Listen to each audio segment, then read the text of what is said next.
سوال یہ آیا کہ کس کو قربان کریں؟ اس کے لیے انہوں نے مشورہ کیا، انہوں نے کہا جی قرہ ڈال لو، جس کے نام کا قرہ نکل آئے اس کو قربان کر دو۔ تو قرہ ڈالا تو قرہ جو تھا وہ عبداللہ کے نام کا نکل آیا۔ اب عبد المطلب جو تھا وہ ایک ڈیووٹڈ ریلیجس آدمی تھا، تو اس نے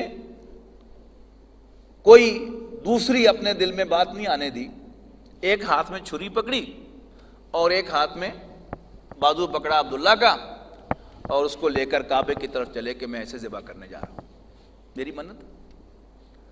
ابو طالب نے، ایک بیٹے نے، جیسے جوان بیٹا ہو تو وہ باپ کو بعض اوقات جو ہے وہ روکتا ہے کہ نہیں ابا جی یہ کام نہیں کرنا، تو ابو طالب نے روکا، اور ایک اور بیٹا، اس کو نام میرے ذہن میں نہیں ہے، انہوں نے روکا کہ نہیں آپ یہ کام نہ کریں۔ انہوں نے کہا بھی کیسے میں نہ کروں، میں نے منت مان رکھی ہے اور اب میرے 11 بیٹے ہو گئے ہیں، یعنی کس منہ سے میں نہ کروں، ٹیل می دا وے آؤٹ۔ انہوں نے کہا کہ یہ آپ کسی بڑے سے مشورہ کریں۔ تو ایک کاہن کے پاس عبد المطلب گئے کہ بھئی میرا یہ پرابلم ہے، اس کا کوئی میرے لیے، جیسے مفتی کے پاس آج ہم جاتے ہیں کہ جی یہ پرابلم ہو گئی ہے تو کوئی وے آؤٹ ہے؟ تو اس نے کہا، یعنی بعض کے نزدیک وہ کاہنہ عورت تھی جس نے یہ مشورہ دیا، انہوں نے کہا کہ آپ ایسے کریں کہ آپ جو ہیں وہ اس کے اگینسٹ کوئی اور چیز جو ہے وہ رکھ کر ان کے درمیان قرہ ڈالیں۔ اور اس نے مشورہ دیا کہ تم ایسے کرو کہ ایک طرف 10 اونٹ اور ایک طرف عبداللہ، ان کے درمیان قرہ ڈالو، اگر تو 10 اونٹوں کے حق میں قرہ نکل آئے تو بس عبداللہ کو تم زندہ رہنے دینا اور 10 اونٹ قربان کر دینا، اور اگر عبداللہ کے نام نکلے تو پھر دوبارہ قرہ ڈالنا 10 کو 20 کر کے، پھر قرہ ڈالنا، پھر اگر عبداللہ کے نام پر نکلے تو پھر اس کو 30 کر دینا، اینڈ کیپ آن ایڈنگ، جو اوریجنل ویلیو ہے وہ ایڈ کرتے چلے جانا۔ تو عبد المطلب نے یہ قرہ اندازی جاری رکھی، یعنی 10 سے 20 کیے، 20 سے 30 کیے، 40 کیے، 50 کیے، یعنی انٹل 90 پر بھی جب قرہ ڈالا تو قرہ پھر عبداللہ کے نام کا نکلا، پھر انہوں نے 100 کر دیے، جب 100 کیے تو قرہ جو تھا وہ اونٹوں کے نام کا نکل آیا، تو پھر عبد المطلب نے 100 اونٹ ذبح کیے، اور اس طرح عبداللہ جو ہے ان کی جان بچ گئی۔ تو جیسے حضرت اسماعیل علیہ السلام جو ہے، یعنی حضرت ابراہیم علیہ السلام نے تو ان کے گلے پر چھری چلا دی، لیکن اللہ نے ان کو بچایا اس لیے کہ آخری نبی جو ہے ان کی ذریت میں سے، ان کی اولاد میں سے آنے والے تھے۔ تو یہاں بھی ایسا ہی ہوا کہ عبد المطلب was bent upon slaying عبداللہ، لیکن اللہ تعالیٰ نے ایک ایسا راستہ نکالا کہ پھر عبداللہ بچ گئے اور ان کی جگہ پر 100 اونٹ ذبح ہوئے۔ عبد المطلب ایک کاروباری آدمی تھے۔ مدینہ منورہ کھجوروں کا گھر تھا، آج بھی ہے، پوری دنیا میں وہاں سے کھجوریں سپلائی ہوتی ہیں لیکن ختم ہونے کا نام نہیں لیتی۔ کتنے ہی حاجی، کتنے ہی عمرہ کرنے والے ڈھیروں کھجوریں لے کے آتے ہیں، اور رمضان میں 2-3 سال پہلے امریکہ میں نے رمضان گزارا تو معلوم ہوا کہ سارے امریکہ میں رمضان کے دوران تمر فرام مدینہ وہ سپلائی ہوئی لیکن ختم ہونے کا نام نہیں لیتی۔ اس وقت بھی کھجور سب سے اچھی اور وافر جو تھی وہ وہیں پر تھی، یعنی کھجور کی مارکیٹ وہی تھی۔ عبد المطلب نے اپنے بیٹے عبداللہ کو کھجوریں خریدنے کے لیے مدینہ منورہ، اس کا نام یثرب تھا اس وقت، بھیجا۔ وہیں پر وہ بیمار ہو گئے اور وہیں ان کا انتقال ہو گیا۔ ان کی وفات کے بعد حضور صلی اللہ علیہ وسلم کی ولادت ہوئی۔ بعض روایات کے مطابق ابھی فوت نہیں ہوئے تھے، بیمار ہی تھے، لیکن تھے مدینہ منورہ میں جب حضور صلی اللہ علیہ وسلم کی ولادت ہوئی، لیکن زیادہ جو رائے ہے وہ اسی کے حق میں ہے کہ ان کا انتقال ہو چکا تھا جب رسول اللہ صلی اللہ علیہ وسلم اس دنیا میں تشریف لائے۔ جب اس دنیا میں تشریف لائے تو حضور صلی اللہ علیہ وسلم کی والدہ نے خبر پہنچائی حضور کے دادا کو، عبد المطلب کو، یعنی اپنے سسر کو، کہ اللہ نے مجھے بیٹا دیا ہے۔ تو عبد المطلب دوڑتے ہوئے آئے فوراً، یعنی اپنی بہو کے پاس آئے، بچے کو لیا، کعبے میں لے گئے، اور کعبے میں جا کر اس بچے کی پیدائش کا اعلان کیا باقی سرداروں کے سامنے، اور نام رکھا ان کا محمد صلی اللہ علیہ وسلم۔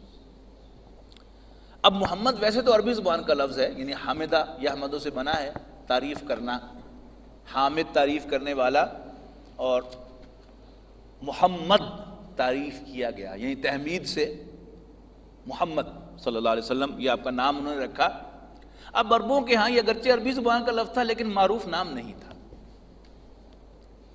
تو عبد المطلب نے غیر معروف نام رکھا، یعنی which was a meaningful word، لیکن معروف پراپر ناؤن یا اس میں علم نہیں تھا، اور ساتھ ہی اس نے ایکسپلین کیا کہ میں نے اس بچے کا نام محمد رکھا ہے اور مجھے یقین ہے کہ اس کی بے حد تعریف کی جائے گی، اینڈ ہی واز رائٹ۔ رسول اللہ صلی اللہ علیہ وسلم کی پیدائش کے فوراً بعد ان کی والدہ نے دودھ پلایا، اور اس کے بعد ابو لہب کی ایک لونڈی تھی صوبیہ جس کا نام تھا، اس نے رسول اللہ صلی اللہ علیہ وسلم کو دودھ پلایا، اور اسی لونڈی نے حضور کے چچا حضرت حمزہ رضی اللہ تعالی عنہ کو بھی دودھ پلایا تھا۔ اس طرح حضرت حمزہ رضی اللہ تعالی عنہ حضور صلی اللہ علیہ وسلم کے چچا بھی تھے اور دودھ شریک بھائی بھی، بلکہ دو طرح سے دودھ شریک بھائی تھے، ایک کا ذکر میں ابھی کروں گا۔ عرب کی روایت یہ تھی کہ عربوں کو اپنی زبان پر بڑا ناز ہے، جیسے ہمارے یہاں بھی کچھ لوگ اپنے آپ کو اہل زبان کہتے ہیں نا، اس کا مطلب کیا ہے کہ زبان تو ہمارے پاس ہے، باقی سب جو ہیں وہ بے زبانیں ہی ہیں۔ عربوں کو بھی ناز تھا، یعنی غیر عرب کو وہ کہتے ہی اجمی تھے، اور اجمی کے لفظی معنی گونگا۔ We are the only ones who can speak, باقی ویسے بڑبڑاتے ہیں، بات کرنی انہیں نہیں آتی۔ اب اسی کریز میں ان کی روایت تھی کہ بچہ شہر میں بڑا نہ ہو، اس لیے کہ شہر اور خاص طور پر مکہ تجارتی مرکز ہے۔ اب تجارتی مرکز میں دنیا جہان سے لوگ آتے ہیں، اپنی اپنی زبان بولتے ہیں، اپنی نہیں بھی بولتے، یعنی کچھ نہ کچھ عربی میں منہ مارنے کی کوشش کرتے ہیں، تو آدھے سے زیادہ الفاظ تو وہ اپنی زبان کے بولیں گے۔ نتیجہ کیا نکلے گا کہ شہر کے لوگ جو ہیں وہ اوریجنل زبان برقرار نہیں رکھ سکتے۔ جیسے ہمارا معاملہ ہے کہ ذرا چار لفظ پڑھے نہیں تو یعنی 30% الفاظ جو ہیں وہ زبان پر انگریزی کے آنے شروع ہو جاتے ہیں، اور اوائڈ بھی کرنا چاہیں تو ہم اوائڈ نہیں کر سکتے۔ کئی دفعہ یعنی میرے ساتھ تو معاملہ پیش آتا ہے نا کہ وہ غیر راضی طور پر الفاظ نکل جاتے ہیں، اور پھر کچھ لوگ جو ہیں وہ اعتراض بھی کرتے ہیں، ڈاکٹر صاحب انگریزی بڑی بول دو۔ حالانکہ یعنی عام ماحول کے اعتبار سے دیکھا جائے تو یعنی بہت سی جگہ پر میں اپنے آپ کو روک رہا ہوتا ہوں، لیکن عام جیسے گفتگو میں ہم بولتے ہیں وہ تقریباً ایسے ہی ہے جیسے پنجابی ہے، اس میں انگریزی کے الفاظ استعمال ہوتے ہیں۔ تو Arab were very conscious about it, لہٰذا اس چیز کا سد باب کرنے کے لیے وہ بچے کو بچپن ہی سے امیڈیٹلی آفٹر برتھ وہ کسی گاؤں میں بھیج دیتے تھے، کسی دایا کے پاس، کہ وہاں پر وہ فاسٹر مدر اس کی پرورش کرے، وہاں پر وہ پروان چڑھے تاکہ خالص عربی زبان سیکھے۔ اب اس مقصد کے لیے حضور صلی اللہ علیہ وسلم کو قبیلہ بنی سعد کی ایک خاتون جن کا نام حلیمہ تھا ان کے حوالے کیا گیا۔ اب حلیمہ خود جو بیان کرتی ہیں، قحط کا عالم تھا، بھوک اور افلاس ہر طرف چھائی ہوئی تھی، عرصہ دراز سے بارش نہیں ہوئی تھی، لہذا عام یعنی ریگستان کے اندر کہیں کوئی دور دور تک جھاڑی بھی نظر نہیں آتی تھی جہاں کوئی جانور جا کر منہ مار سکے۔ نتیجہ کیا تھا؟ جانور دودھ نہیں دیتے تھے، اور خود میری اپنی حالت بھی بہت کمزور تھی، اور میں ایک کمزور سی گدھی پر سوار ہو کر بنو سعد کی کچھ اور عورتوں کے ساتھ مکے کی طرف نکلی کہ ہم وہاں سے بچے جو ہیں وہ لے کر آئیں پالنے کے لیے۔ چونکہ میری گدھی بہت کمزور تھی لہذا میں پیچھے رہ جا رہی تھی، اور عورتیں مجھے کوس رہی تھی کہ کیا کر رہی ہو تم، جلدی آؤ۔ وہاں عورتیں جو ہے مختلف گھرانوں میں گئیں، جہاں جہاں خبر ملی کہ کوئی بچہ پیدا ہوا ہے اس گھر میں گئیں کہ یہ بچہ آپ ہمیں دے دیں، مجھے دے دیں پرورش کرنے کے لیے۔ تو تقریباً ساری ہی عورتیں عبد المطلب کے پاس گئیں، لیکن جب پتہ لگا کہ اس بچے کا تو باپ نہیں ہے تو وہاں سے کھسک آئی کہ یہاں سے ہمیں کیا ملے گا. باپ ہو تب وہ خوش ہو کر انعام و اکرام دیتا ہے. اوائڈ کیا ان سب نے. کہتی ہیں کہ سب کو بچے مل گئے. میں نے اپنے شوہر سے کہا کہ مجھے بڑا عجیب لگ رہا ہے کہ میں بچے کے بغیر جاؤں. میرا تو خیال ہے کہ وہی یتیم بچہ ہی لے لوں. میرے شوہر نے کہا کہ اچھا ٹھیک ہے. تو کہتے ہیں میں وہ بچے کو میں نے لیا. جو ہی میں نے گود لیا تو مکے کے اندر ہی مجھے احساس ہوا کہ کوئی تبدیلی میرے اندر آئی ہے. اور میں نے جب بچے کو اپنے سینے سے لگایا تو بچے نے پیٹ بھر کر دودھ پی لیا.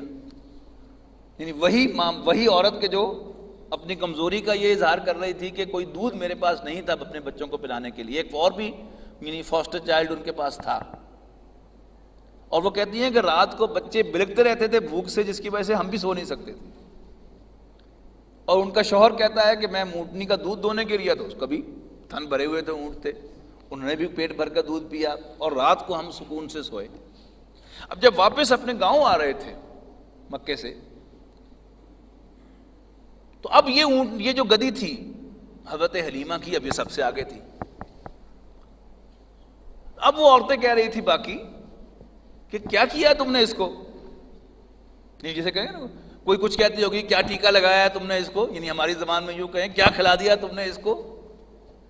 وہ کہتی ہیں کہ میں نے محسوس کیا کہ یہ بچہ جو میرے پاس آیا ہے اس کی کوئی خاص برکت ہے کہ جس کا یہاں پر ظہور ہو رہا ہے. پھر جب آ گئے تو مختلف گھرانوں کی بھیڑ بکریاں چرنے کے لیے جاتی تھی, چروائے لے کر جاتے تھے. حضرت حلیمہ کی بکریاں جو تھیں وہ پیٹ بھر کے آتی تھیں, اور باقی جو تھے بکریوں والے وہ اپنے چرواہوں کو کہتے تھے کہ اور جہاں اس کے جانور چر کے آتے ہیں تم بھی وہیں لے جایا کرو, تمہیں جگہ نہیں ملتی. لیکن وہاں تو معاملہ کچھ اور تھا. پھر حضور صلی اللہ علیہ وسلم جب یہاں تشریف لے آئے تو اسی یعنی بنو سعد کے گھرانے میں ایک اور خاتون کے پاس حضرت حمزہ بھی آئے تھے اور یہاں انہوں نے پرورش پائی تھی. اور وہ دوسری خاتون جو فاسٹر مدر تھی حضرت حمزہ کی, ایک دن رسول اللہ صلی اللہ علیہ وسلم نے اس کا دودھ بھی پیا تھا. لہٰذا حضرت حمزہ رضی اللہ تعالیٰ عنہ چچا ہونے کے ساتھ ساتھ حضرت حمزہ کے ساتھ یعنی رضائی بھائی کے بھی دوہرے رشتے میں منسلک تھے. اور غالباً اسی کا وہ اثر ہے کہ جو صدمہ رسول اللہ صلی اللہ علیہ وسلم نے حضرت حمزہ کی شہادت پر فیل کیا ہے وہ کسی اور کی شہادت پر محسوس نہیں کیا. یعنی ایک تو 3 رشتے تھے, دوہرے رضائی بھائی اور چچا. اور سب سے بڑی بات جو میں سمجھتا ہوں موسٹ امپورٹنٹ تھی وہ یہ کہ خاندان بنو ہاشم کے بڑوں میں سے, یعنی حضرت علی تو چھوٹے تھے نا, though he was the first one, لیکن اس قبائلی معاشرے میں بچے کی کوئی حیثیت ہی نہیں تھی. اسی لیے جب انہوں نے کہا خاندان میں کہ اگرچہ میری ٹانگیں پتلی ہیں اور میری آنکھیں دکھتی ہیں میں بھائی کے ساتھ ہوں, تو سارے ہنس پڑے. تو خاندان کے بڑوں میں سے the first men to believe in رسول اللہ صلی اللہ علیہ وسلم ایز Allah's messenger واز حضرت حمزہ رضی اللہ تعالیٰ عنہ.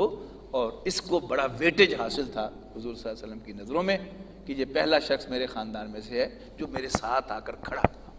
لہٰذا جب ان کی شہادت ہوئی ہے تو رسول اللہ صلی اللہ علیہ وسلم نے اسے بڑی شدت کے ساتھ محسوس کیا ہے. انشاءاللہ یہ سلسلہ جاری رہے گا. آج اس پہ اکتفا کرتے ہیں. صلو علی الحبیب. اللهم صل على سيدنا محمد. اللهم صل على سيدنا محمد